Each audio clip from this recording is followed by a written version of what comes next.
आज मैं फिर से लेकर आई हूँ आप सबके लिए धर्मवीर भारती जी की लिखी कनुप्रिया से एक बेहद सुंदर कविता। और इस कविता का शीर्षक है एक प्रश्न। राधा के दृष्टिकोण से कृष्ण को समझने के लिए ये अद्भुत किताब है। और जितनी बार आप इनकी कविताओं को पढ़ेंगे उतनी बार धर्मवीर जी को नमन करने का दिल करता है। इतना खूबसूरत कोई कैसे लिख सकता है। इस कविता में राधा नाराज हैं कृष्ण से, शिकायत करती हैं, कड़ी आलोचना करती हैं कृष्ण की। क्या आलोचना है, क्यों है, ये आप कविता में सुनिए। लेकिन बस सार ये है कि इस आलोचना में, शिकायत में, इस नाराजगी में भी इतना अगाध प्रेम, आप आह्लादित हो जाएंगे इस प्रेम को सुनकर। इस नाराजगी पे भी आपको बेहद प्यार आएगा। तो सुनिए एक प्रश्न। और मेरी आपसे गुजारिश है कि अगर आप हेडफोन के साथ, ईयरफोन के साथ इन दृश्यों को देखते हुए इन शब्दों को सुनेंगे तो आप इसे अपने हृदय तक महसूस कर पाएंगे। तो सुनिए एक प्रश्न।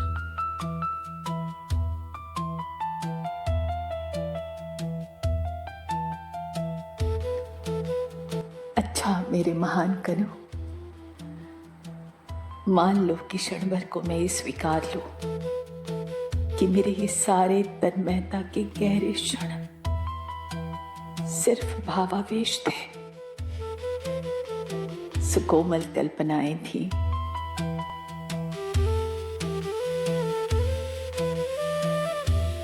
रंगे हुए अर्थहीन आकर्षक शब्द थे।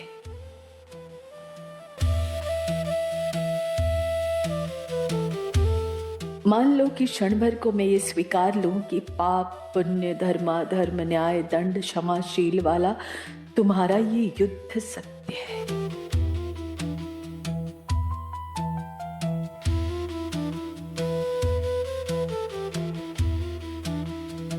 तो भी मैं क्या करूं कनु? मैं तो वही हूं, तुम्हारी बावरी मित्र, जिसे सदा उतना ही ज्ञान मिला जितना तुमने उसे दिया।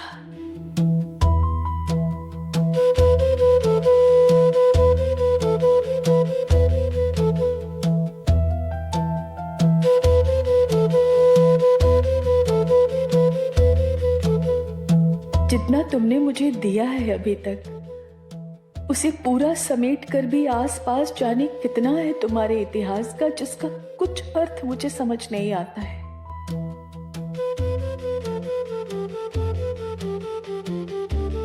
अपनी जमुना में जहां घंटों अपने को निहारा करती थी मैं, वहां शस्त्रों से लदी हुई अगणित नौकाओं की पंक्ति रोज रोज कहां जाती है?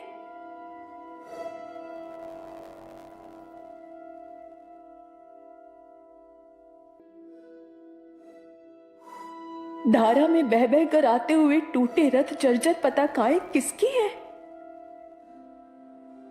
हारी हुई सेनाएं, जीती हुई सेनाएं, नभ को कपाते हुए युद्ध घोष, क्रंदन स्वर,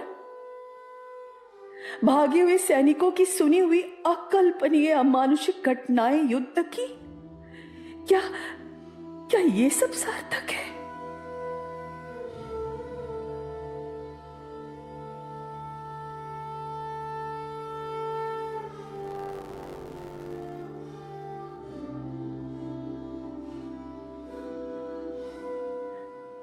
चारों दिशाओं से उत्तर को उड़ उड़कर जाते हुए कृत्यों को क्या तुम बुलाते हो, जैसे बुलाते थे भटकी हुई गायों को?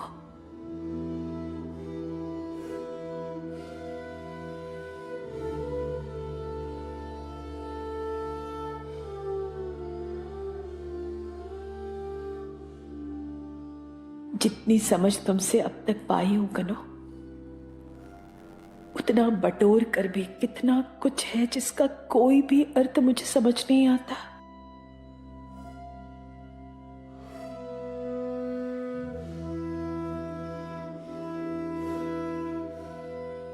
अर्जुन की तरह कभी मुझे भी समझा दो, सार्थकता क्या है बंधु?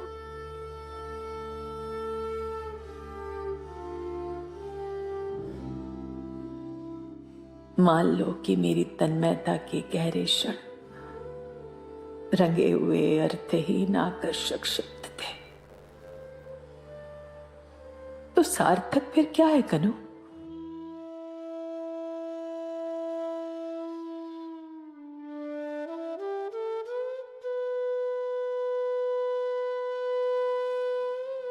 पर इस सार्थकता को तुम मुझे कैसे समझाओगे कनु? शब्द शब्द शब्द, मेरे लिए सब अर्थहीन है। यदि वे मेरे पास बैठकर मेरे रूखे कुंतलों में उंगलियां उलझाए हुए तुम्हारे कांपते अधरों से नहीं निकलते। शब्द शब्द शब्द, कर्म, स्वधर्म, निर्णय, दायित्व, मैंने भी गली गली सुने हैं ये शब्द। अर्जुन ने इनमें चाहे कुछ भी पाया हो, मैं इन्हें सुनकर कुछ भी नहीं पाती प्रिय।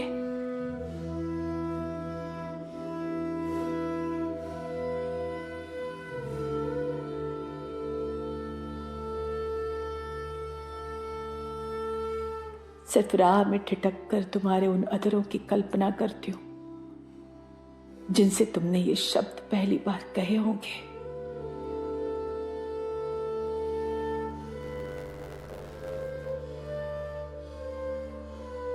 तुम्हारा सांवरा लहराता हुआ जिस्म, तुम्हारी किंचित मुड़ी हुई शंख ग्रीवा, तुम्हारी उठी हुई चंदन बाहें, तुम्हारी अपने में डूबी हुई अधखुली दृष्टि, धीरे धीरे हिलते हुए तुम्हारे जादू भरे होठ,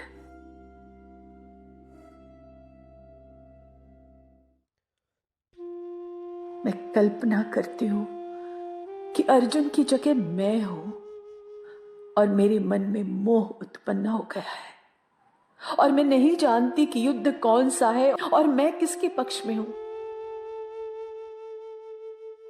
और समस्या क्या है और लड़ाई किस बात की है। लेकिन मेरे मन में मोह उत्पन्न हो गया है।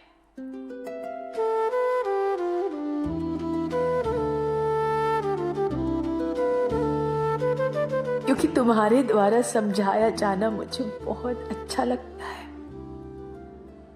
और सेनाएं स्तब्ध खड़ी हैं और इतिहास स्थगित हो गया है और तुम मुझे समझा रहे हो।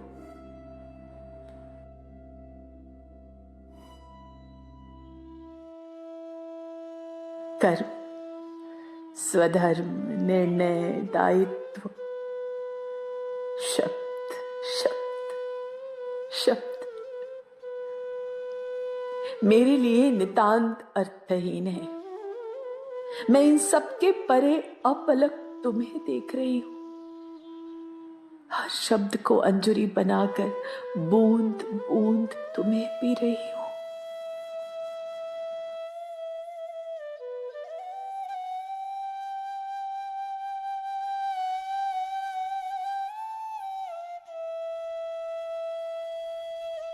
और तुम्हारा तेज मेरे जिस्म के एक एक मूर्छित संवेदन को धधका रहा है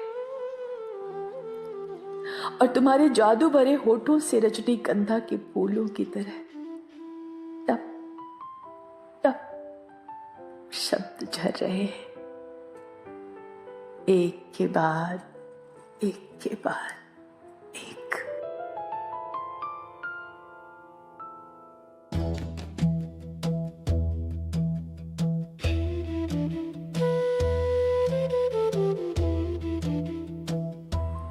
कर्म, स्वधर्म, निर्णय, दायित्व, मुझ तक आते आते सब बदल गए हैं।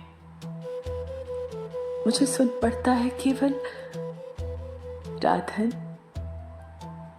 राधन राधन।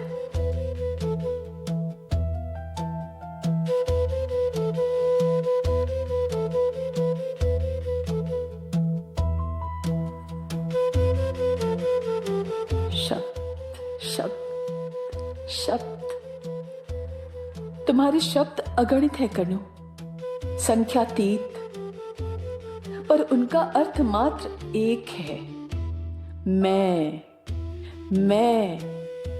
केवल मैं।